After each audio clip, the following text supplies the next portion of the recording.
Hi friends out there, fellow homeschool moms, people that are interested in homeschooling, homeschool dads, the whole homeschooling community. Hopefully you went and watched my first video regarding homeschooling. I talked about a couple important steps in homeschooling. If you are interested in homeschooling, I would suggest watching the first video. I talked about not limiting yourself in homeschooling. You can do this. It is something that is difficult and challenging, but definitely worth the challenge to conquer. And also, do not be concerned or let yourself be concerned with the financial side of homeschooling. You can homeschool with very little to very much and in between. So that was my first video. Today we're going to talk about where to go. What's the next step? So with this whole COVID-19, many parents are concerned. They either are looking into homeschooling, they're not sure what they want to do, and so because I'm a homeschool mom, I do feel like it is important that I share the light of how to homeschool, how about going to homeschooling, doing all the things that require us as homeschool parents to do with people out there that maybe they're very new, or they're not sure, or they just don't quite have all of the information under their belt. So if you are somebody like that, watch this video, be encouraged. If you know any moms or families that are looking into homeschooling, please share this video with them. I just want to be an encouragement and light to people through the homeschooling community. So the first thing I would recommend is go to a website called, it's the hslda.com. I'll say that again, hslda.com website. And so when you get to that website, there is going to be basically at the top, you're going to see something that says legal. And you're going to hit that, and it'll draw you into what you need to do to legally become a homeschooling parent according to your state guidelines, okay? And so every state is different. The state I live in is going to be different than the state you live in. Much of the U.S. is very simple in how the states require the homeschooling process to go, although there are some complicated states out there. And you're going to want to know the rules and regulations to your state because you want to do this properly, okay? So in the state that I live in, if I were to look at that, I have it up on my board here. The first thing I need to do is file an annual report. And so that report is the PI 1206 form, and I have to go to the Department of Public Instruction to fill out that form every year before October the 15th. I have to go on there. I have to tell them how many homeschoolers I have. I have to tell them that I'm going to follow the guidelines that they have on their requirement for the state.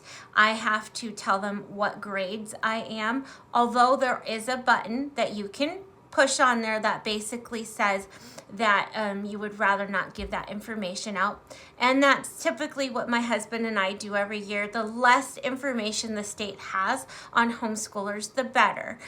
We prefer our privacy in that. So it's very simple. We fill out that form every single year, just making sure that our child is accounted for through the state in regards to homeschooling, okay?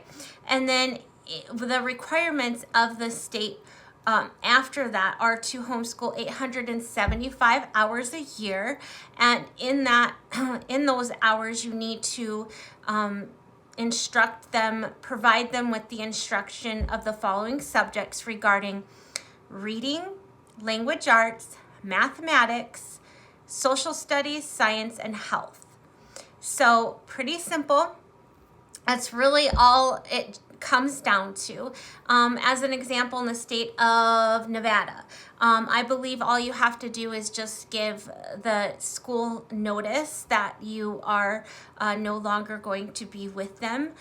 There might be some other things involved, but typically, like I said, it's pretty simple. Some states will require you to have a college education to teach your children, and some states will require you to do testing here and there with your children.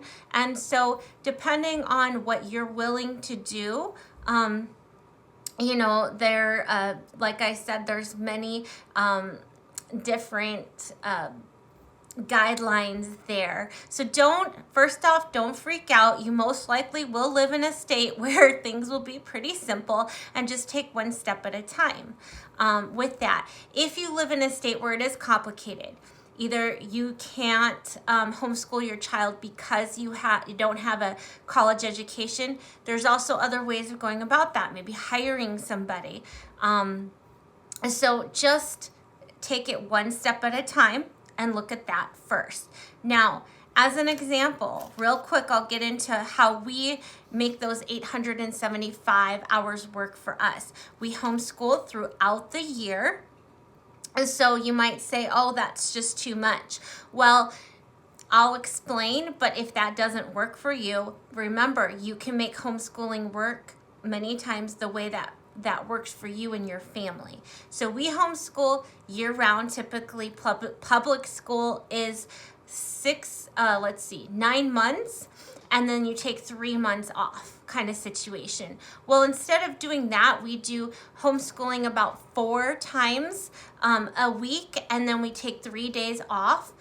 And we obviously have some room there for vacations and holidays. But we are most definitely able to get the 875 hours and more into that period of time. And with that, it's very easy to get the hours, because you can do something like, as a very simple example, if we were to go for a walk and make it a nature walk, let's just say we get PE time in, so our health and some science in by observing the things around us. So that's just a very simple way of making sure to get those hours in, and also make sure you track your hours. You want to have proof that you are homeschooling the 875 hours or whatever guidelines that you have. I would highly recommend that you have proof of those things, okay?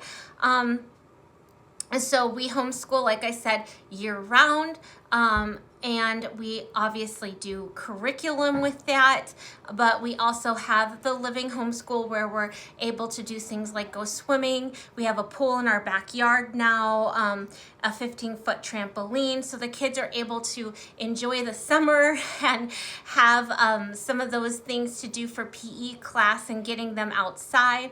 There's a lot of different ways that you could do things to make it work creatively, okay? So that's really what I would recommend for you is the next step if you are interested in homeschooling, is to go to that website. There's lots of questions there that can be answered for you, and if you know anybody that's in your community that homeschools, reach out to them, talk to homeschooling groups, look up homeschooling groups on your computer. We have one that we're in touch, and I know if there was anything that I had a question about, they're more than willing to help me in that. So reach out, look online, do the research to figure out what's required, and then from there, go to the next step. So the next video that I will be doing will be in regards to curriculum, I believe. So if you like this video, please share it with other homeschooling families or someone that you know would really appreciate this information and encouragement. I will have other videos in regards to things of life and things like that, but I just really want to be able to encourage homeschool families and give them the information they need in order to make homeschooling successful for their family.